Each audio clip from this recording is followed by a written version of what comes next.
You're listening to Indiana Jones and the Comics Crusade on the LONGBOX CRUSADE NETWORK.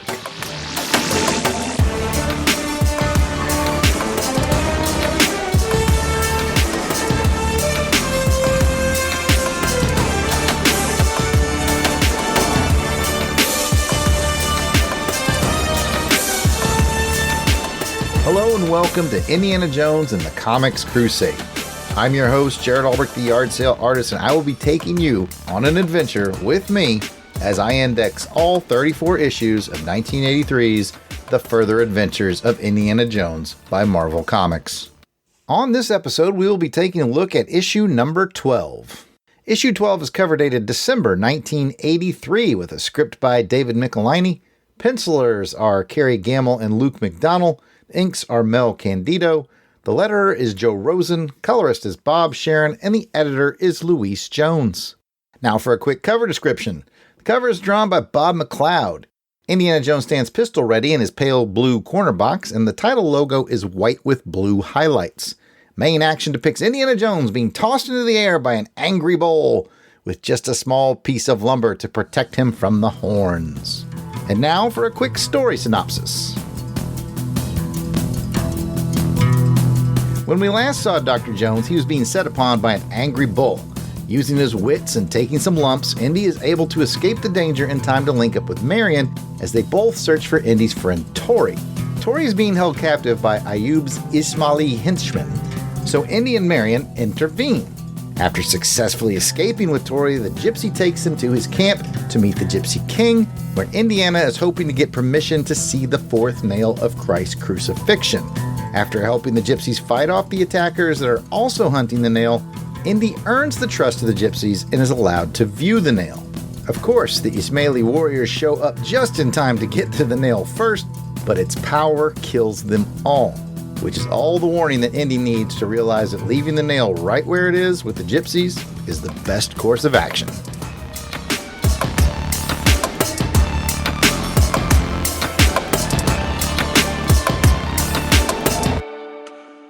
Okay, folks, we are back down here in the Temple of Longbox with my special guest for this episode.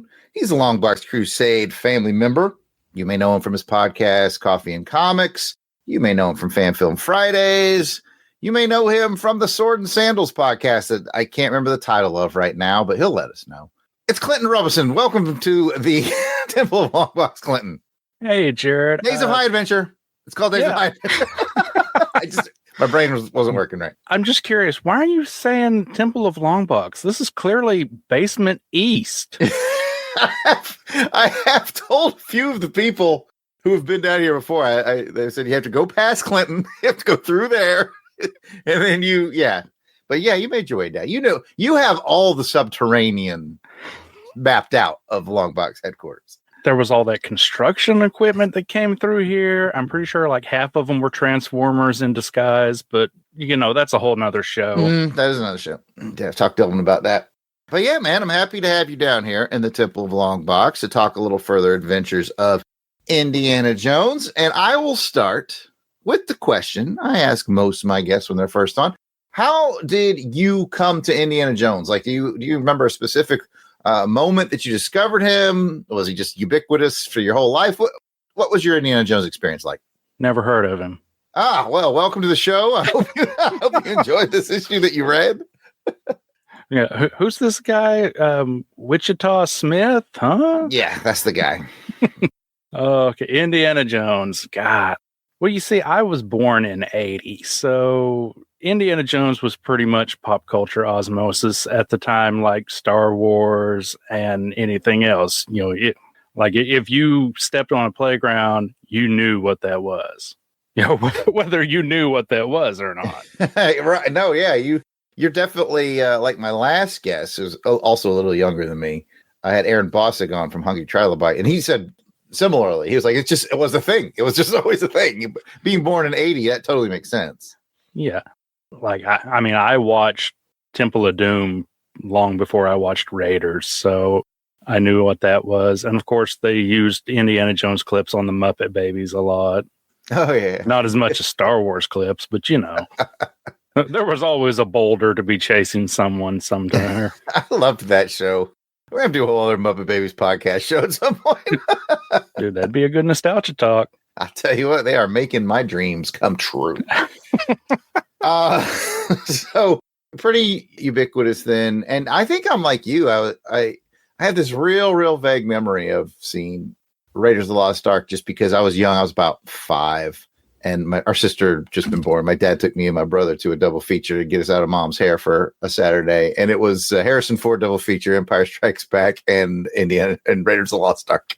And little did I, my 5-year-old mind, know that I was at the greatest double feature maybe that was ever put on. So, yeah. So I'm kind of like you in that regard. Did you dabble? Now, this comic would have come out when you were about 3 to 4 to 5. So you probably weren't really messing with comics maybe so much at that age. You can correct me if I'm wrong, but have you ever dabbled in Further Adventures of Indiana Jones comics for it, or did you really just pick one up to do the show?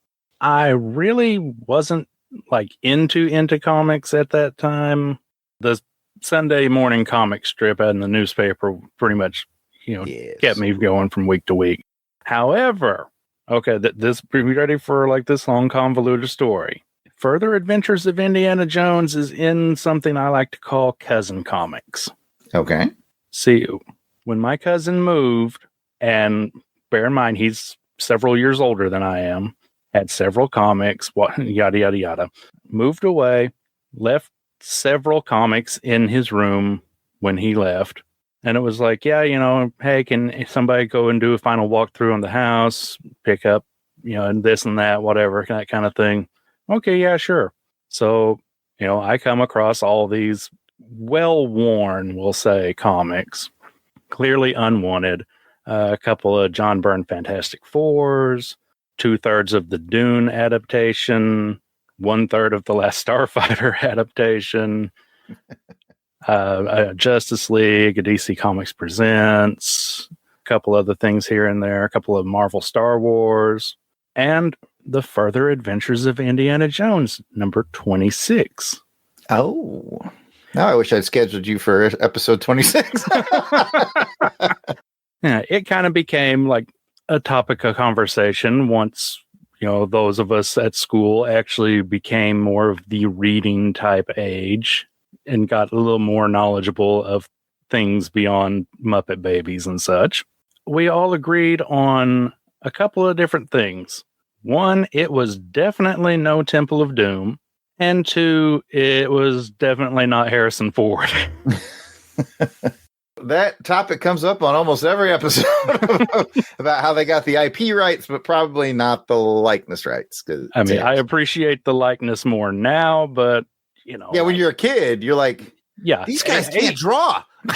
Yeah, 8-year-old me and all my classmates were like, I mean, he dresses like Indiana Jones. He's got a bullwhip, but that don't look like Indiana Jones. It's funny because as you read the Star Wars comics too. It's the same deal there. And they're all I wanted to know why Luke had like Nazi poster boy blonde hair. Well, not in those There's a whole words, dark documentary there about Luke and his inner beliefs. But we had similar conversations. Like, the Han Solo kind of looks all right. Yeah, that's definitely Luke because he's got a lightsaber, but he's got He-Man hair. Leia, God, what'd they do to Leia? Why isn't she wearing her cool Leia clothes? Except when the adaptations come around. The adaptations come around, then they have the likeness rights, and then it all falls into place. All right. Thanks for the long, convoluted story.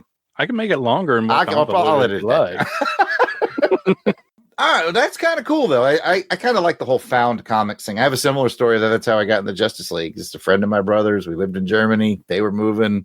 There's weight restrictions to moving. The parents said, you got to get rid of this big box of comics. So my brother's friend gave it to us, and that's the day I decided to start reading DC. My brother and I were strictly Marvel until then. And that's where I discovered JLI, which is a wonderful book.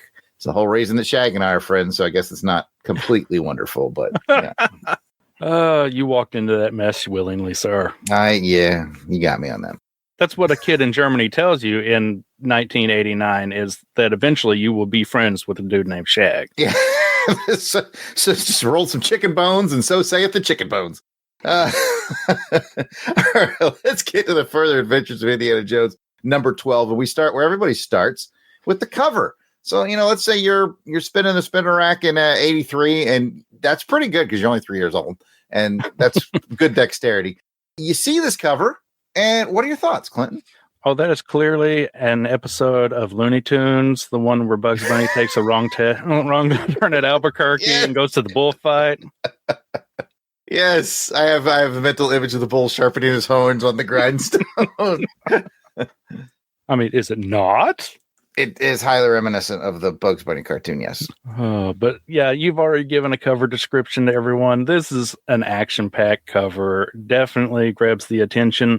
I'll be honest, it's probably not one of my favorites from the series from what I've seen, but it's not a bad cover at all. Definitely gets you interested in why the bull has something stuck out of his side, and it does not commit the immortal sin of depicting something that does not happen in the issue, nor does it give away the cliffhanger. Good points. I agree with you. I think it has a good amount of energy. It's by Bob McLeod, who's, I think more known as an inker, but he's got some drawing chops, obviously, as well. So I wonder if that's kind of the reason it doesn't leap out, because I will say that Bob does, excellent energy here. There's a lot of motion. You get a lot of power from the bull. I love the hat flying off is a great bit to do on any Indiana Jones cover, because it's right there to add to the motion of it. I think we had one a couple issues ago, was a Chaikin cover, and he was on an airplane and the hat was blowing off, and it just adds motion so nicely. And I gotta admit, it's a pretty well drawn bull. So whatever Bob McLeod busted open for reference on that day, he found a good one, because he did a good job. Oh yeah, and of course, in stereotypical indie fashion, if the hat is coming off, he's in trouble. Yes, that's right. It's a key. It is a key. And it does that thing that I love where it creates that almost 3D effect, because part of Indy, and especially his hat, goes over the title font of Indiana Jones on the cover, which always makes the image pull out just a little more. I love it. You got that right, sir. And that ain't no bull. Is Pat texting you? I feel like Pat texted you that long. I feel like I'm podcasting with Pat all of a sudden.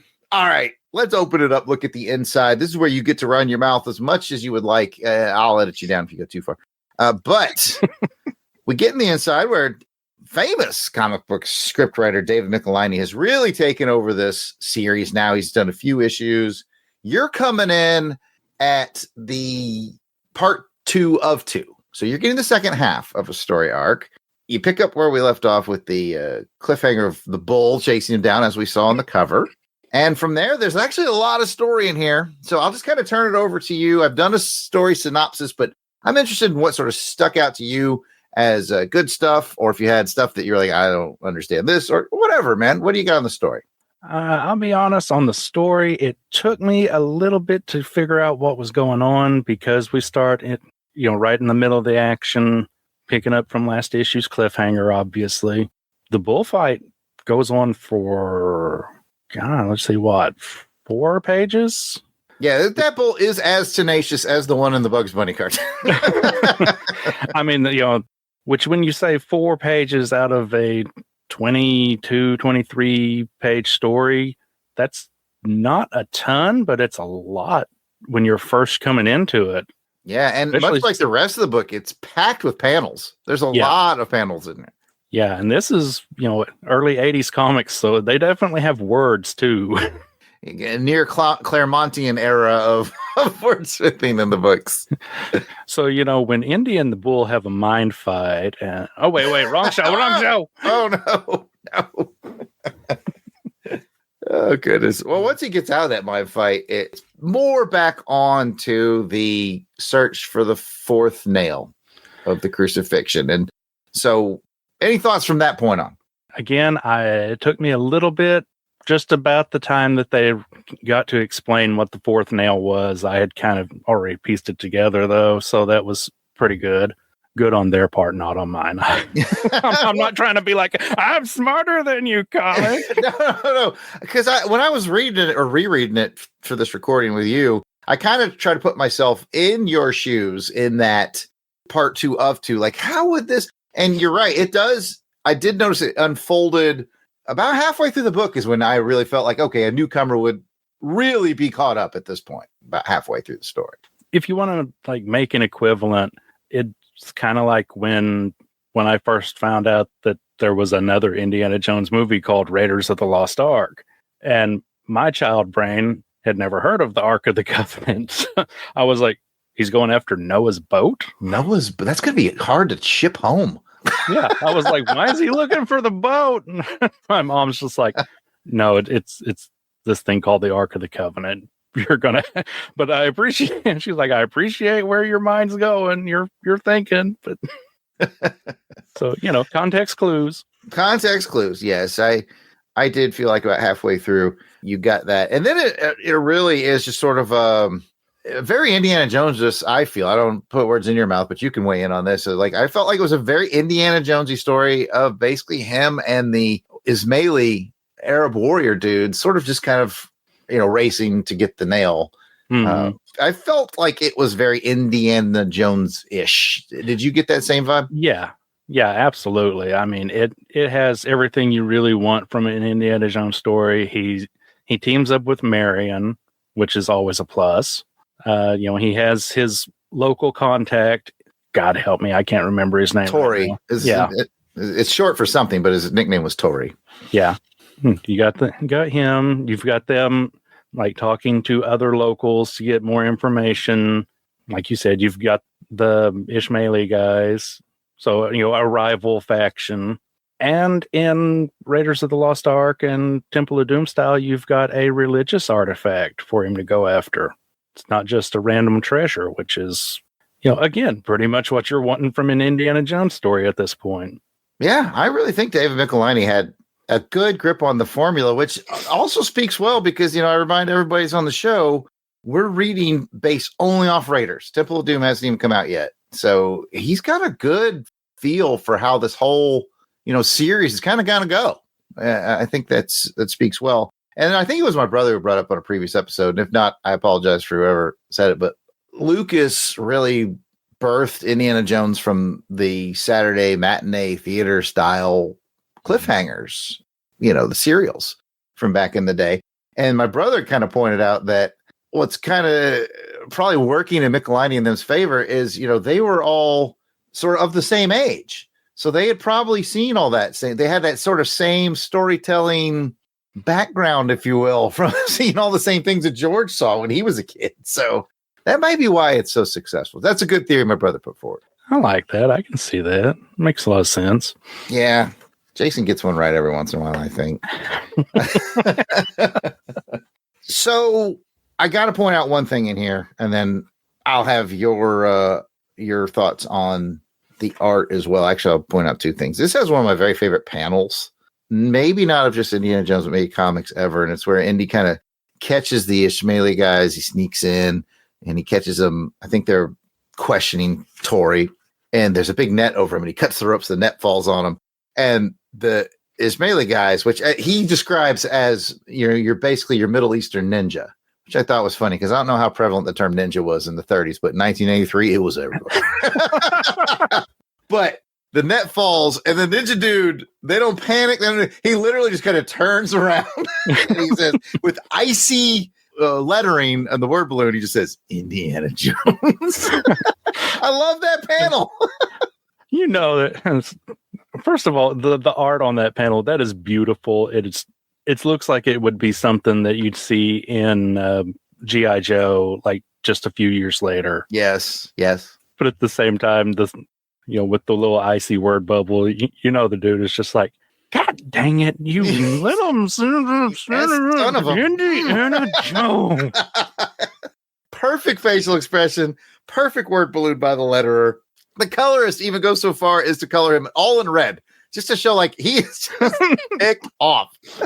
Yeah. I just love that moment. I loved it.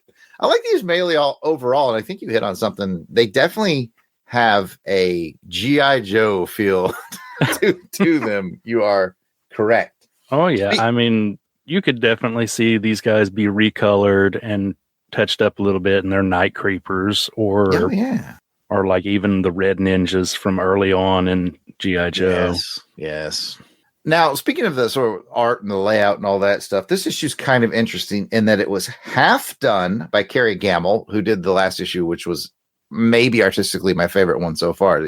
Kerry Gamble's very talented, and he's, I think, the right guy for this. But he was only able to do half, and the other half was done by Luke McDonnell, I do believe. Yeah, Luke McDonnell. Mel Candido came in and sort of polished everything. He's probably the overall inker from all the pages, is what I'm guessing. I will say, when I saw that, when I opened it up in the front, I thought, okay, well, Kerry Gamble's so good, there's going to be a very abrupt change in style. But I got to say, I think if they told Luke, hey, do your best Kerry Gamble impression on the second half, I think he did pretty good. I didn't find it too distracting. But what about you? Did it bother you at all? No, it really didn't. And I was like you. I was really looking for a big difference when I was reading through it. Yeah, you can kind of tell bits and pieces here and there. You know, even my untrained eye can kind of pick up some of that. But overall, though, no, it really runs pretty smooth. Yeah, I was just as surprised with that as well. I mean, especially like when they get to the gypsy camp and they start doing like a lot of the close-ups. Like, they really do a good job on Indy's face. Yeah, they do. And I know you're dancing around the subject of the sexy gypsy dancer when they zoomed in on her, but hey, you were at my show. You know I can pull that off. But wait, that's not what we were talking about? No, that's a whole other. Anyways, oh man, I love so many singles at that show. Anyways, yeah, I did like the gypsy camp scene too. It was very reminiscent of From Russia with Love when James Bond goes to the gypsy camp and he helps save the people so that he gets the special treatment. It all fell into place here.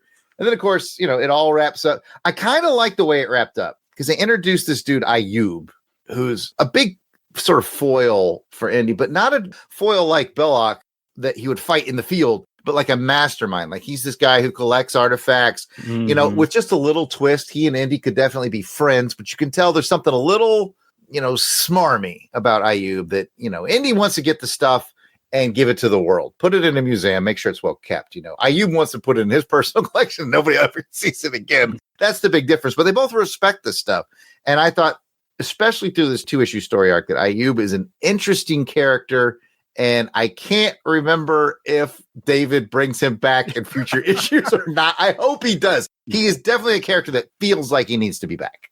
I was just going to ask that, but while we're on him, I know you've said in other episodes about how it seems like people in writing the movies kind of pull stuff from the comics from time to time. Mm-hmm. Dude's got a fez. He's got that fez. You're absolutely right. I had a hard time with this one in particular. Now that you mentioned that, and it's something I usually bring up. And I mentioned last episode with that one, there wasn't a lot of direct pulls as I found in other ones. There's not a lot of direct pulls in this one. I mean, there's definitely a vibe that will echo throughout the movies. You gotta love a good fez. But yeah, it's I feel like that's a compliment to Michelini that he's being very creative, but absolutely getting the vibe of Indiana Jones. And that's not to say the former people weren't creative, because it's all things they did that later showed up in movies. So I'm surprised no one pilfered the idea of Ayub from the comic books. I bet David would have loved that. He might have got a payday for it if Ayub had made it into cinematic movies. All right. Any final thoughts from you, Clinton, before we move into looking at an advertisement? Anything else that you want to get off your chest about Further Adventures of Indiana Jones, number 12, or just the Further Adventures of Indiana Jones comic overall? Any final thoughts, sir? We've pretty much waxed this one's car. It's a great issue. My only regret is not having read the one before it or the one after it, even though this one's not to be continued. But, those adventures go further, Absolutely. That's a good sign, too, because I've had other guests kind of like you who just jumped in on an issue and went, well, now I kind of want to read what's next or what came before.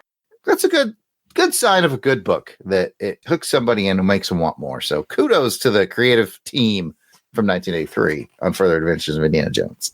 Now, looking at the advertisements, you decided, there's some good ones in here.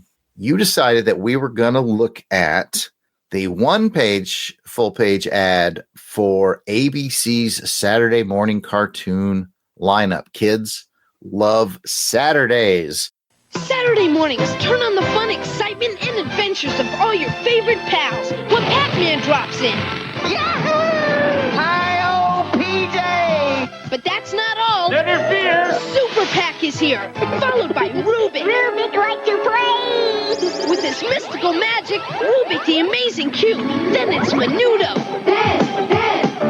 And it's the littles jumping into big adventures. Better hold on to me, Lucy. Saturday Sparkle. Man, I love these old cartoon lineup ads, and I cannot understate how valuable they were to us as children. But you've selected the ad, so I will now close my mouth and let you tell people why you chose this one.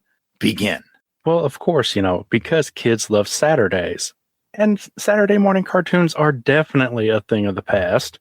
This one has a pretty all-star lineup for the early 80s. You've got the Best of Scooby-Doo. You've got the Little Rascals Richie Rich Show.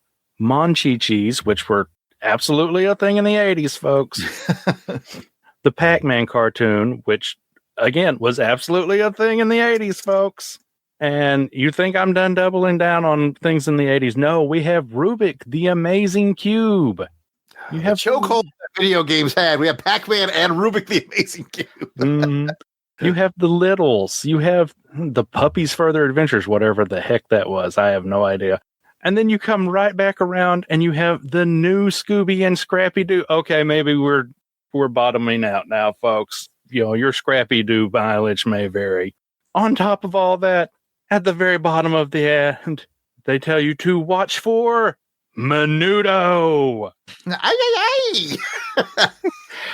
trying to figure out which one of these is Ricky Martin. I think it's the kid closest to the M. I'm not sure. They had a rotating cast of Menudo, as you may remember.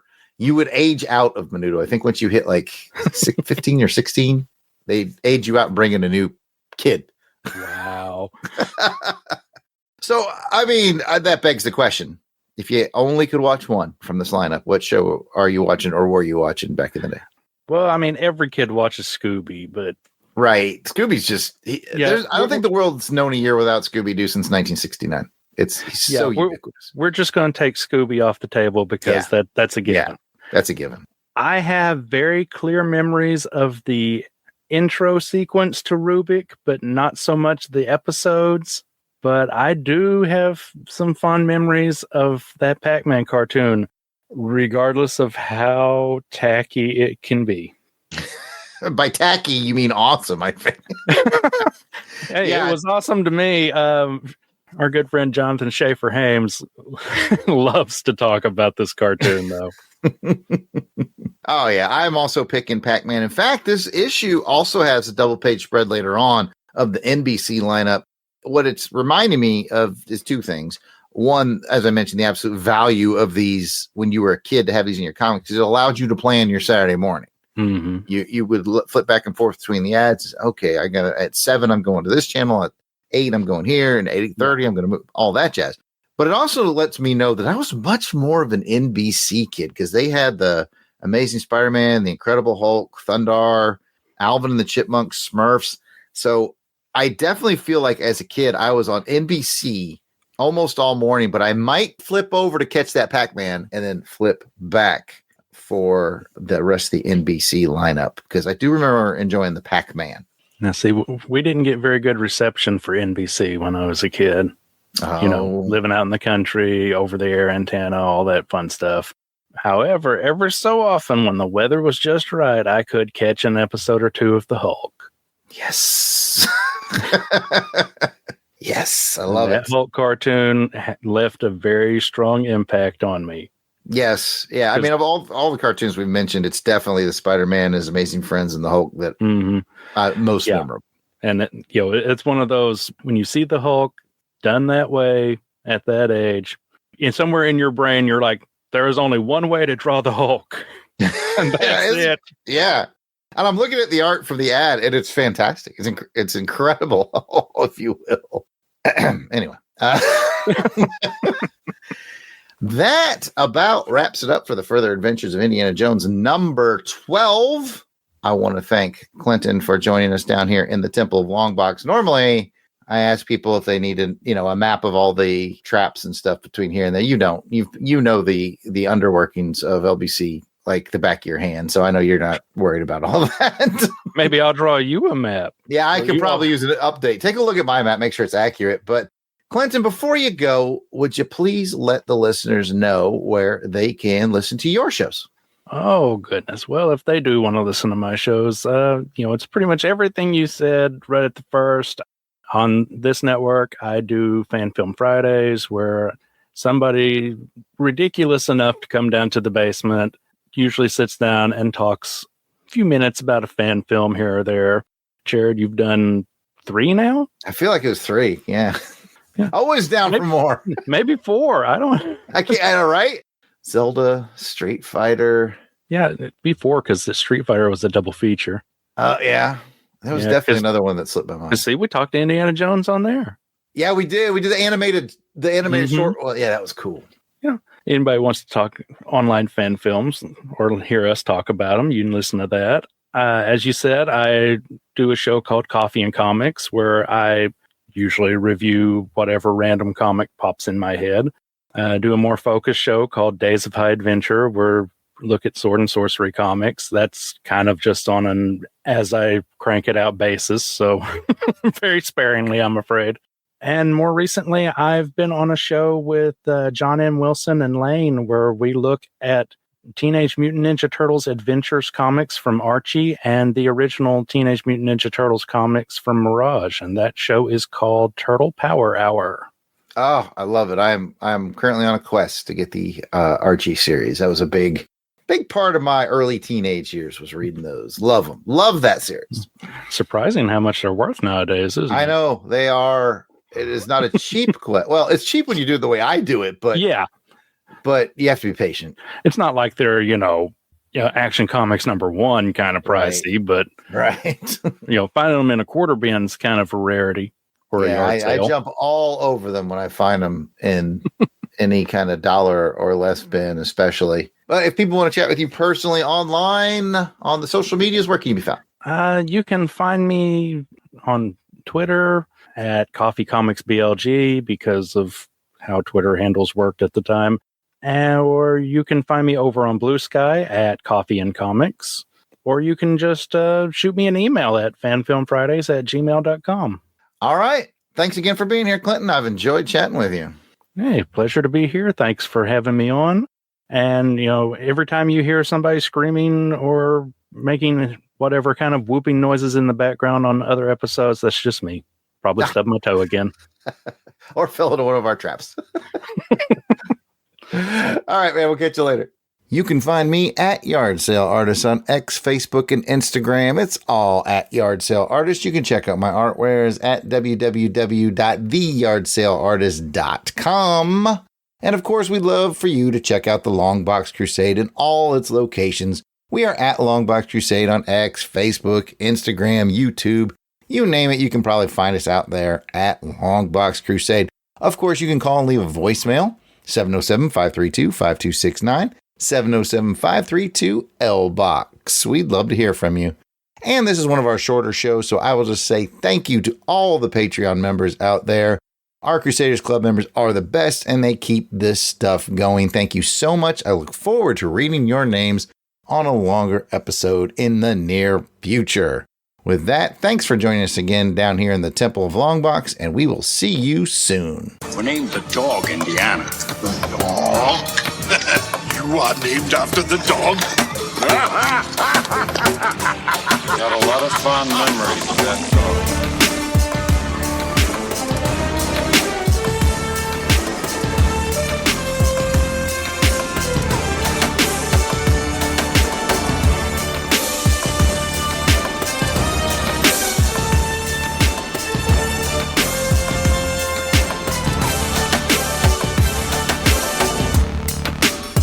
What did you find, Junior? Junior? Dad? Geez, what does it always mean? This Junior. That's his name. Henry Jones Jr. Like Indiana. May we go home now, please?